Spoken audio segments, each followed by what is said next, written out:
Dr. James Roberts is a professor of marketing in the Hamkamer School of Business at Baylor University.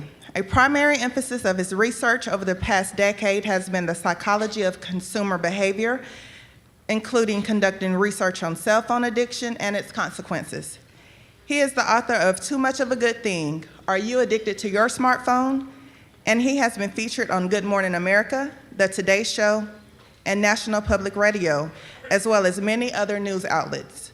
Please welcome Dr. Roberts. First, let me just take a second and take a deep breath. I'm not often in a room where the majority of people, I'm going to assume, feel the same way that I do about smartphones and driving. So I just like to take a second to enjoy that. All right. Well, my title of my talk today is Too Much of a Good Thing: Smartphone Addiction and Distracted Driving. The title of my book also, which we'll get to, is, and I truly feel that way when we're talking about smartphones, it really is too much of a good thing. I'm not a Luddite. I use technology. I'm a college professor, but there's a proper place for it. We're going to talk about when we hit that tipping point where our smartphone use can be negatively impacting. Today, we're going to talk about distracted driving and all the problems that can come with that when we're using our smartphones while we're driving. But I'll share a few pearls of wisdom, I hope they're pearls of wisdom, about how our smartphones affect other aspects of our life as well. All right, so I suggest you put your smartphones on silent if you haven't already done so. Buckle your seat belts and hold on. This is going to be a bumpy ride. All right. By a show of hands, how many of you would say you're addicted to your smartphones? All right. Attached? Really love your smartphone? Okay. There we go. So we know this is a subject, and it's a subject I've been doing research in for about 7 or 8 years because I find it to be something that touches everybody's lives, right? And let's hope. I was in awe of what Paul had to share and the good work that he's doing to try to further the cause. And we'll talk a little bit about how my research kind of dovetails with his as well. So we're going to talk about smartphone addiction. All of us struggle to one degree or another with it. So definition of a behavioral addiction. So our behavior, and this is a smartphone addiction, and that's a strong word, isn't it? And sometimes we'll talk about we're compulsive users of our smartphone, or we're highly attached, or I like to say we really love our smartphones. But a behavioral addiction is any kind of a behavior that we compulsively repeat despite the potential or the real negative consequences on our well-being. All right, first I wanted to share with you some interesting smartphone statistics. And some of these, you know, I'm kind of talking or preaching to the choir here, but some of these just blow me away. I do too have 2 teenage daughters, both in college, and that was really the reason why I started my looking. I've been doing other types of research, addiction research, mostly shopping addiction, and this was a kind of a nice, kind of seemed like a seamless shift over to another behavior that I saw that was really having a serious impact. I really picked it up as an impact it was having on how people relate to each other, but the more concrete and what we're here talking about today is how it can impact our driving and the negative consequences or the severe consequences that come when we pay more attention to our smartphones than we do to our driving task. I don't usually like to give away the kind of the punchline to my talk, but I'm going to do it, so in case I forget, then you'll know. But and it kind of dovetails with what Dr. Ashley was saying. Why do we use our smartphones while we're driving? Because we are addicted to our smartphones while we're... All right, so what are some interesting statistics? Check our phones about 150 times a day. That's an average. Some do more. I was sent by CBS to do an assessment of one family smartphone use, and they were up in about the 200, 250 a day, and all the problems that created. And I was asked to kind of provide my recommendations on what they could do. And I talked about things like, and again, it's going to relate to what we talked today about distracted driving, that they have to be out of sight, not necessarily out of mind, but out of sight. We can't resist. My favorite quote is by Oscar Wilde, who said, "It's easier to avoid temptation than it is to resist it." And that holds 100% true when we're talking about smartphones. But look at some of these statistics. And we're going to talk about your smartphone use in a second. That's that little handout you have in front of you. This is where the rubber Pardon the pun, that seems to be a great pun in a distracted driving summit. But pardon the pun, but we're going to see where the rubber hits the road here with your own smartphone use. All right, most of us sleep with our smartphones. First thing we look at when we wake up, the last thing we look at when we go to sleep. We, unfortunately, about 80% or more of us, as the previous speakers asked, use our smartphones while we're driving. We check them when they're not ringing or vibrating. I have a paper published called Phantom Vibrations about we get so attached, and we all can relate to that. That's why I love this topic. Nearly half of us say we can't live without our smartphones. And when we talk about some of the different core components of addiction, you'll see we've all suffered from withdrawal symptoms when we thought we've lost or had our phone broken. 80% of us drive while we're using our smartphones, and I'm with Dr. Ashley in the fact that those numbers are vastly underreported. The National Safety Council says about 6,000 people die, and we'll get into some more statistics there. Over $9 billion worth of automobile damage done to the cars as a function of people driving and talking, texting, or don't forget, like again, a couple of the previous speakers did, it's not just talking, it's not just texting, but yes, they're using social media, or people are using social media while they're driving as well. All right, average American spends about 4 to 5 hours on their smartphone. And what about millennials? 52% of the millennial generation reported they would rather give up their sense of taste than they would their smartphones. So this is not something that's going to go away easily, right? They'd rather give up their sense of taste than their smartphones. All right, what astounded me most in my research, I'm not a psychologist, but what's astounded me most in my research was when I started doing my research and talking to psychiatrists, psychologists, and MDs, was the striking similarity between smartphone or technology addiction and alcohol and drug abuse and drug addiction. And there are what we call 6 core components to any type of addiction, whether it's drugs or alcohol, or whether it's technology or smartphone addiction. On page 2 of your handout, you can turn to that page now if you'd like, we're going to do a little bit of self-assessment.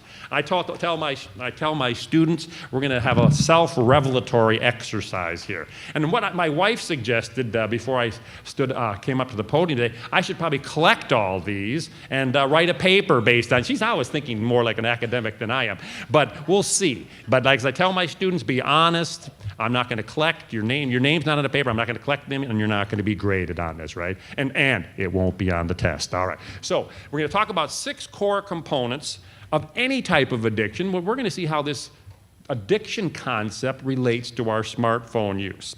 All right, so let's look at the first core component. I may slip and say the first sign that you may be addicted to your smartphone is something we call salience. Remember though, when I'm talking about this is not some dalliance with our smartphones and it's just a bad habit and it'll go away. Well, we all know about the negative consequences of smartphone use while distracted driving, but I don't think probably before today a lot of us really knew about this is a classic addiction, just like alcohol and drug abuse, and they present the same 6 core components. All right, salience. How deeply integrated is your smartphone into your daily life? Like I mentioned at the start, it's usually the first thing we look at when we get up. A lot of people, I think it was about 2/3 of us, sleep with our smartphones next to our beds. We just gave up our landline. We look at it before we go to sleep.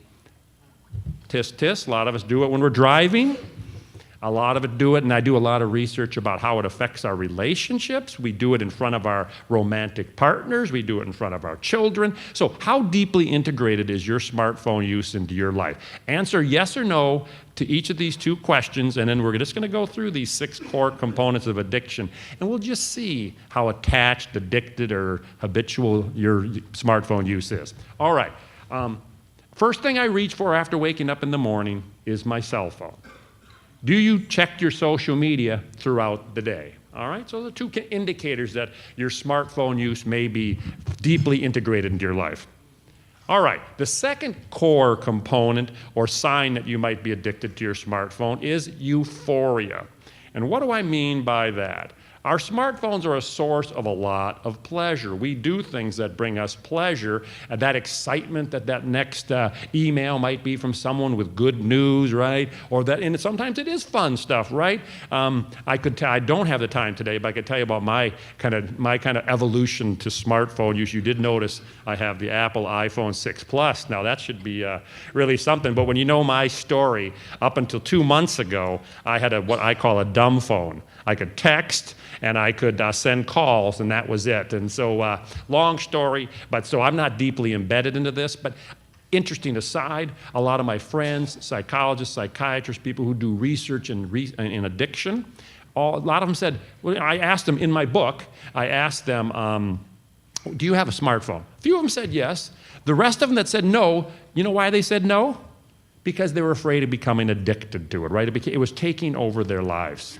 All right, so interesting. How much excitement do you get from that beep, that buzz, that bell, that sign that says somebody wants to share with you, right? Because Dr. Atchley was talking about, we like to talk about ourselves, but we really like to share. We're human beings and we want to be in relationship with other people, and that's really, I think, the sticky nature of social media is that we're sharing, and we love to share and be in relationship with other people. And so we get a lot of excitement from our phones. That's what keeps us coming back. So answer these two questions. I often use my cell phone when I'm bored. All right? And I get a lot of pleasure from using my smartphone. All right, that's the second sign. Third sign that you might be addicted to your smartphone is something we call tolerance. And tolerance is that we need a continually higher and higher dose, we call it redosing, to get the equivalent high. So do you find yourself, and here's the two questions there, I find myself spending more and more time on my cell phone, yes or no? And secondly, I spend more time than I should on my cell phone. That's kind of an assessment that you'll have to make, a self-assessment. All right, that's the third sign of addiction. Remember, not just cell phone addiction, but this is the kind of signs we use to diagnose addiction to substances as well. So this is a serious subject. Fourth sign, withdrawal symptoms. Never in all my research, never in all the talks I have with thousands of college students, and this is not just a young person problem, right? But this is a problem that we all struggle with to one degree or not. But never in all my travels have I heard someone say, well, I lost my smartphone, or my smartphone broke, I'll probably go get it fixed next week. We don't hear that, right? It's, where's the keys, honey? I'm going to the mall. I need to get my smartphone replaced or fixed, right? So yeah, when you're separated from your smartphone, do you feel anxious, stressed, maybe even agitated when you don't have access, right? Yeah, you very well may be presenting withdrawal symptoms. So, two questions. I become agitated or irritable when my smartphone or cell phone is out of sight, and I have gone into a panic when I thought I lost my cell phone. All right. That's the fourth sign that you may be addicted to your smartphone. Fifth, and I have a few things I want to say about this, conflict. Has your smartphone use caused conflict in your life? Now, we're talking about distracted driving today, right? And so have you had a near accident? Have you had an accident based upon your smartphone use while driving? But that's really just one area, and that's the focus of my talk, and I know the focus of the summit today. But our smartphones can cause a lot of conflict outside of just the domain of driving. Dr. Meredith David and I did an interesting study. Has anyone ever heard the term phubbing? P-H-U-B-B-I-G? Whether you've heard it or not, you've all been phubbed. And what phubbing means is it's what we call a portmanteau, a putting together of two words. It's short for phone snubbing. Okay, now I'll ask the question. How many people have been snubbed by someone using their phone? Okay, so what we found, and we did a study of romantic partners, and the partner that perceived they were being phubbed by their romantic other, get this. Of course, that caused more conflict, which doesn't seem to be a surprise. Hey, my eyes are up here. One of my favorite cartoons is there's a lady with their cell phone strapped to her forehead, and she said, "This is the only way I can get my husband to look me in the eyes." And so I like that. But the conflict, get back to my story about some of the research I did with Dr. David, was what we found was when we perceive that we're being phubbed, that someone's paying attention to their phone rather than us, that hurts our feelings. Despite being 21st century human beings who thought, we thought we'd have evolved into these people that are immune to those kind of technological slights, well, we're not. Our evolution is a lot slower than that, and that hurts our feelings. And so what we found was that when we perceived we were being phubbed by our romantic partners, we reported lower levels of relationship satisfaction. We just didn't like those people as much. And then ultimately, that led to overall lower levels of life satisfaction and higher levels of reported depression. So this is this is really something. Today we're talking about the most, kind of dramatic impact that smartphones have is, our use during the cars and what the kind of terrible problems that can cause. But let's not forget, outside of the driving domain, there's a lot of negative impact that comes from our smartphone use. Okay, and lastly, our sixth sign that you may be addicted to your smartphone is relapse. And anyone who does research or treats people for addiction knows that relapse is a sure sign that we may have a problem. And of course, relapse means, our best intentions, we know we're doing something too often, and we try to quit, but what happens? We inevitably go back to our wayward ways, right? That's a good sign that you may be overly attached, if not addicted to your smartphone. I use the word addicted because it gets people's attention, and our smartphone use does fulfill the 6 requirements or core components of addiction, but that's not really the point today. The point is whether we're addicted, attached, really like our smartphone. It's that it impacts our driving, and it creates an unsafe place to operate a motor vehicle. All right, so the 2 questions there were, I've tried to curb my cell phone use, but the effort didn't last very long, or I need to reduce my cell phone use, but I'm afraid I can't do it. I don't want to set myself up for failure. All right, well, let's see if you are in fact addicted to your smartphone. All right, all you got to do is add up your number of yes answers, and I won't ask anyone to share because I know I'm on a 40-minute leash here, so I won't do that, but 8 plus yeses. All right, I'm just letting you all add it up. You need a reservation at the Betty Ford Clinic for habitual cell phone users. A very brief aside. Now, see, a lot of people laughed at that joke. I use that same thing with 21-year-olds. Forget it. Forget it. It's just lost. There's that gap, right, between teachers. But see, I took a selfie, right? I'm not that far away from my students. I also have a scale to measure social media addiction. And for a certain number of yeses to get you into the addiction realm, I said, I need to book your reservation at the Kim Kardashian social media. So anyway, you see that. I'm as my students, I'm trying to be hip. All right. So there you go. And so the whole point of this exercise is, this isn't going to be, and as Dr. Ashley mentioned, isn't going to be something that's going to get better easily. I'm going to go with what Dr. Ashley said. I think it's going to take behavior first and laws that a lot of you are involved in first before we're going to change our attitudes towards smartphone use while we're driving. Okay, so what has all this telephony, all this use of our smartphones, how has it affected us? And this certainly is related to us as distracted drivers.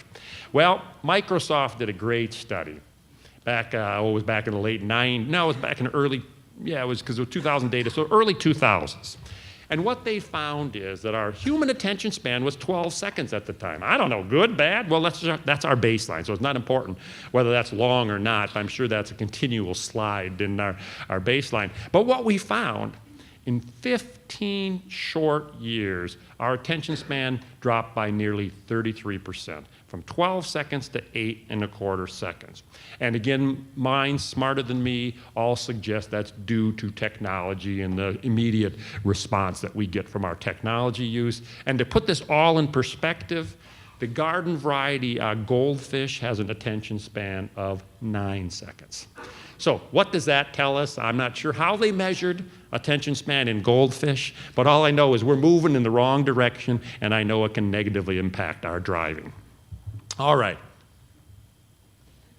So Dr. Ashley talked a little bit about multitasking. There's not much going on there. We're doing more than one thing at once, but the truth of the matter is we don't multitask. Computers can multitask. Humans cannot.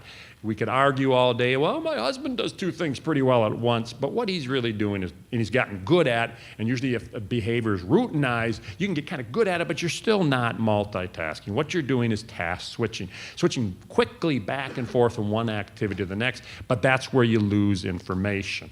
A lot of research that we've done has dealt with learning and students, and yeah, when they've been multitasking, when they listen to lectures, guess what? They lose a lot of information. Dr. Atchley's research shows that the same thing happens when we're driving. We don't see the stop signs, the people, and all the road signs that we need to be able to safely operate our motor vehicle. All right, so task switching leads to distraction. So the third page, I believe it is, of your handout has a quick 4-item scale to ask, are you a multitasker?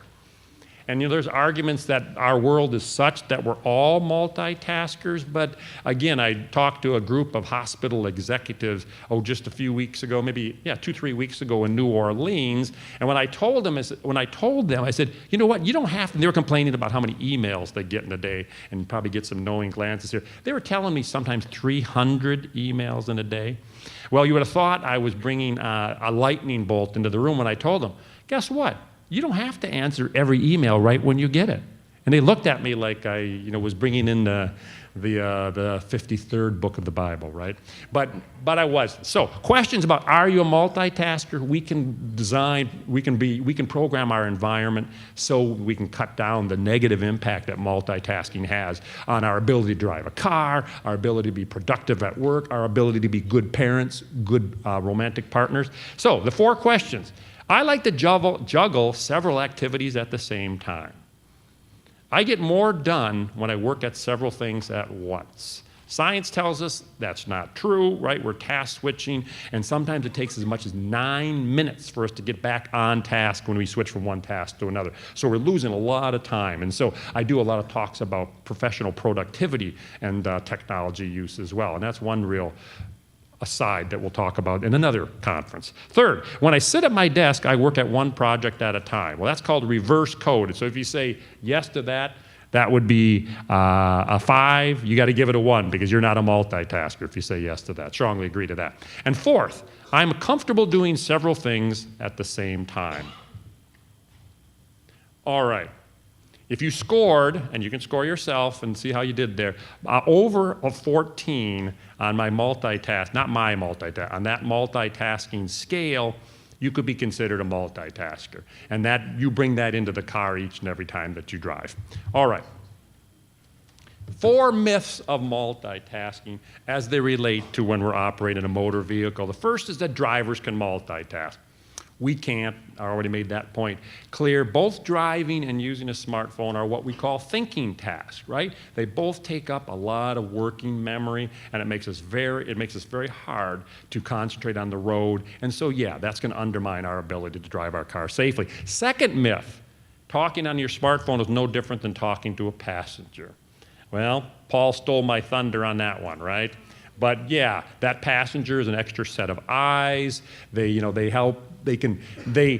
modulate the relationship, right? The conversation, so they bring it down during traffic. Well, people on the other end of the wire, pardon my old phrase there, can't do that. And so, yeah, when if Mr. Myers is still here, of course, our heart goes out to Mr. Myers. I can't imagine the pain and suffering that goes from losing a child to something that is 100% preventable. But what was I going to say about that is, well, Mr. Myers, talking to your smartphone is no different than talking to a passenger is, that'll come to me. But talking to someone is distract. I was going to talk about Mr. Myers was talking. See, it always comes to me. I was going to talk about the hands-free. And we can do better than that. Texas can do better than that. If Dr. Atchley didn't convince you, then hopefully what I say will. That talking to somebody, hands-free, maybe not as bad as hands-on, but still not good enough, right? So that's the second myth. Third myth, hands-free device. Okay, there you go. Hands-free device. So it is not the solution to the problem that we're having. And I'll offer a few of those in a second. But I was heartened by Dr. Atchley's kind of no-nonsense approach to this is that, we just have to cut out smartphone use altogether. I've talked to people from all over the world, and a lot of you know probably more about this than I do, but my friends from France say, of course, any kind of distracted driving is against the law. Even eating is against law. No, you're not supposed to be doing anything else, or you're not allowed to do anything else legally in France but drive your car. Wow, what a simple concept. All right, and the fourth myth about multitasking is that at least a smartphone use while driving is better than drinking and driving. That's really setting the bar low. I do talk on my smartphone, but it's better than drinking and driving. Well, Dr. Atchley already made that clear as well. I'll second that. Been some great studies out on the tarmac in Utah that found out that yes, when we're texting, we have a slower reaction time than when we're legally drunk. So this is a serious issue, and one that won't be freed or won't be solved very easily. All right, so distracted driving, doing more than one thing at a time. So why is texting and driving so distracting? Eating and driving, that's distracting, but if we had more time to talk about it, eating is not a thinking task. And so even though, again, I get this same lecture every morning about, Jim, you're not going to eat while you're driving to work, are you? And, kind of all of our time is important, and I do, and not all the time, but I do. But the point there is that I come back with, sometimes academic research can have a real value. I come back with the fact that eating is not a thinking task, and so I can do that. But I'm not making excuses for eating and driving. All of our attention should be on the drive. But it isn't the same thing as texting, talking, but certainly not texting. So why is texting so bad? Because it involves all three types of distraction. Think about it. Manual, and cognitive. Having a conversation, I do a lot of research and teach a marketing research class, is a very complicated thing to do.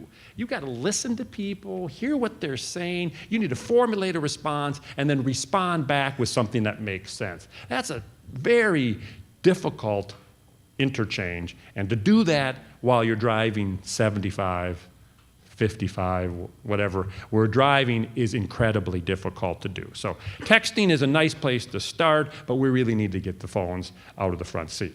All right, so when we send a text, are you ready for some football? When we send a text, it generally takes about 5 seconds. We can carefully or safely look away from the road for about 2 seconds. So how far do we travel in those 5 seconds when we take our eyes off the road? About the distance of a football field. But I love the fact that that's only when we're going 55. And who drives 55, right? I could steal a Sammy Hagar thing there, but I won't. But the whole idea is we take our eyes off the road, and that creates lots of new problems. All right, so the grim reality of smartphone use while driving. A lot of you have better statistics maybe even than me, or I'm probably using a lot of your statistics to give you an idea about how serious this subject is. About 9 deaths a day, about 3,100 a year, 400,000 injuries. This is nationwide. The National Safety Council puts that up there around 6,000 deaths. To me, after hearing Mike's story, and of course I would have said this before Mike's story, 1 death is too many deaths due to something that we can prevent. All right, so would you like to save a life today? Maybe yours.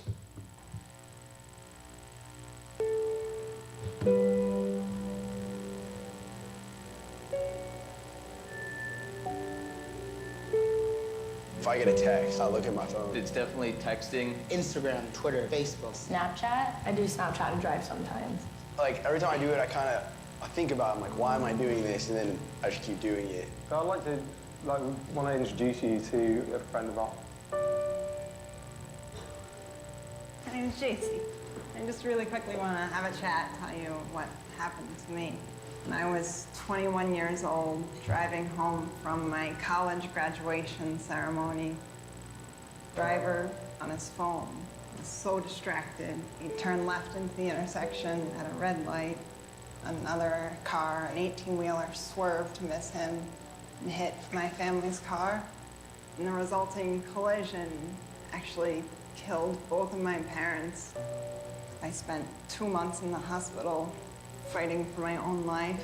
and then 2 more months in a rehab hospital, learning how to walk again, learning how to speak again, learning how to dress myself and how to feed myself. I live with a partially paralyzed body. I didn't have my daddy to walk me down the aisle when I got married.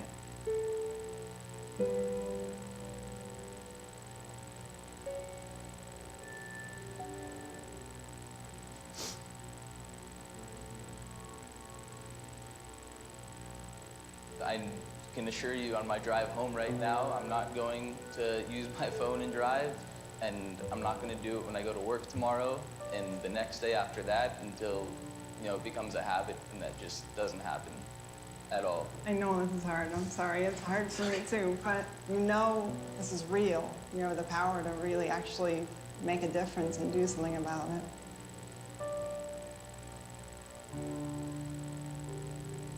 Thank you.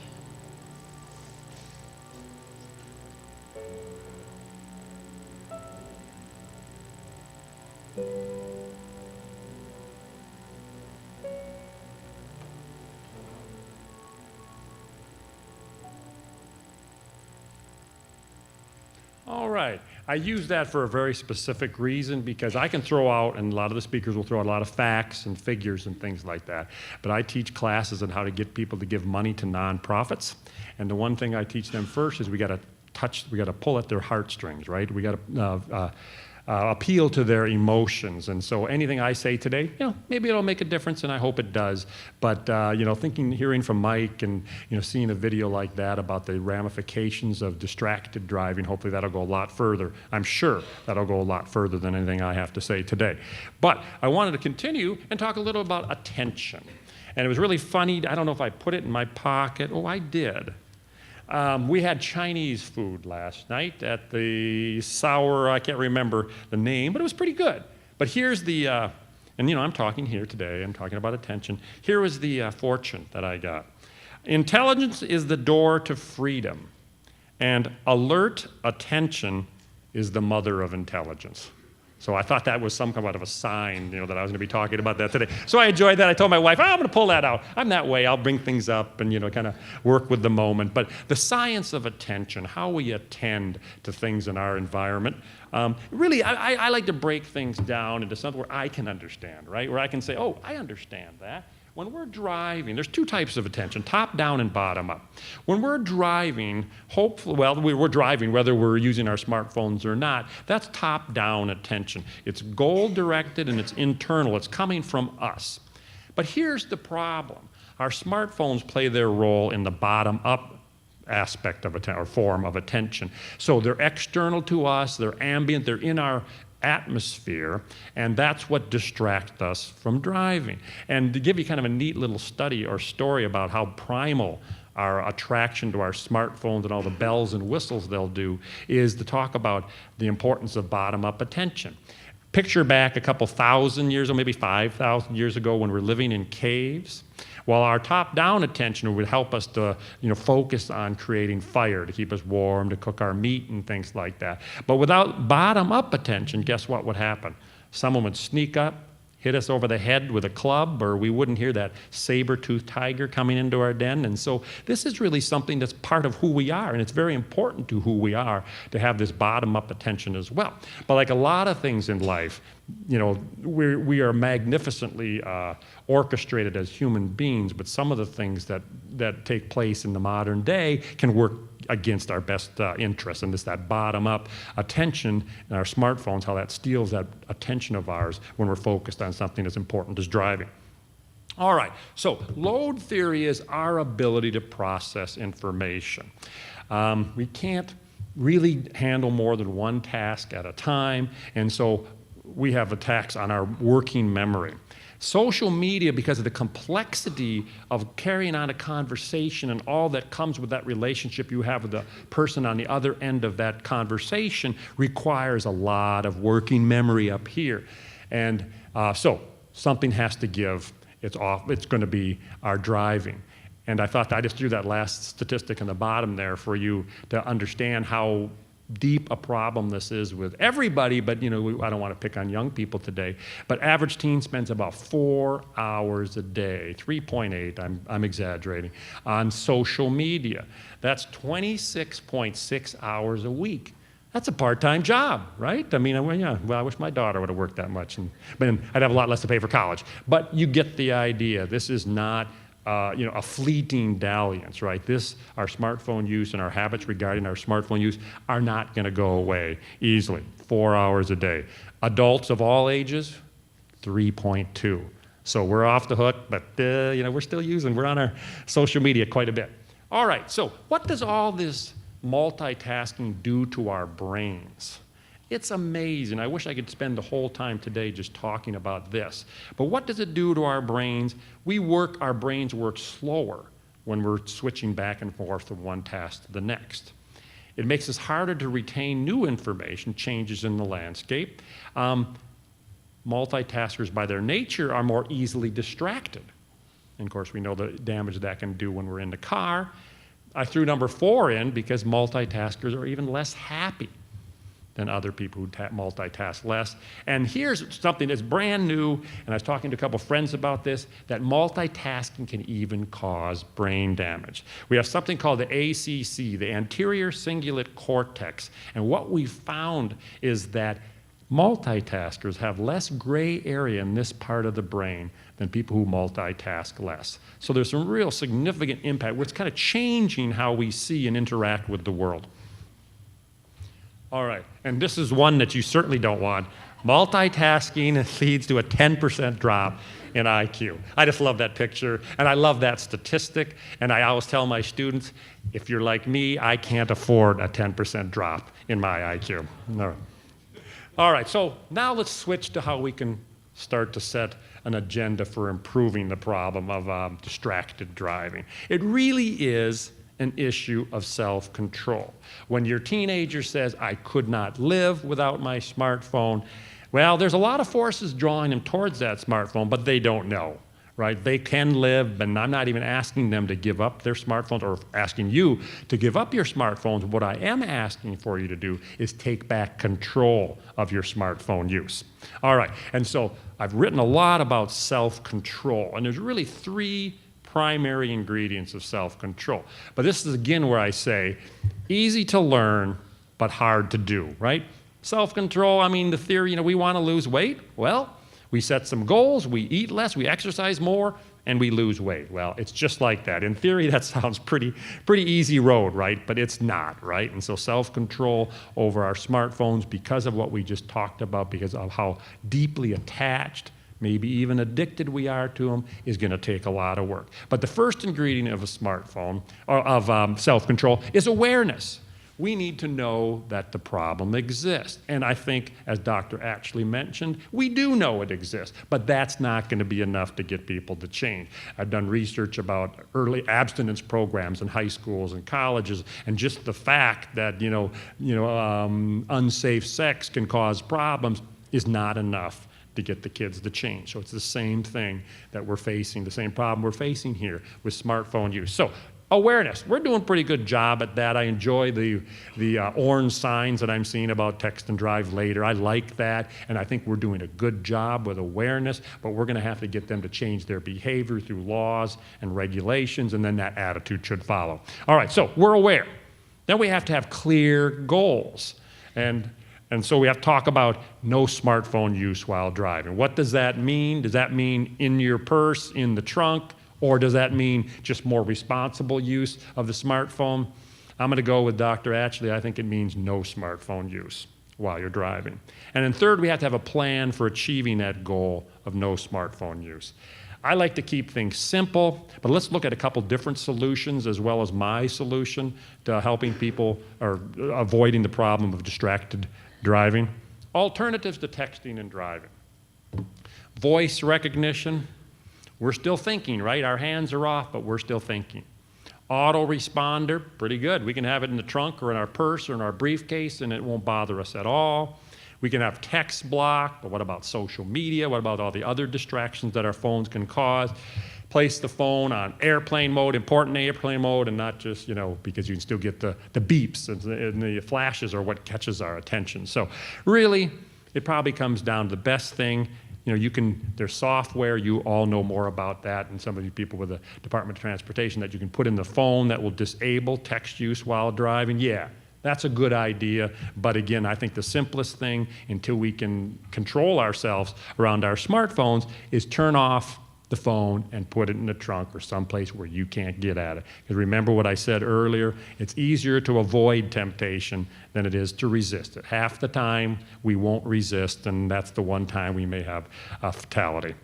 All right, so I'd like to close with a quote from, of all people, Margaret Mead. And Margaret Mead had this to say, and I hope this is kind of holding out our torch here as we go forward as people concerned about this problem of distracted driving. She said, "Never believe that a few caring people can't change the world, for indeed, that's all who ever have." Thank you for your undivided attention.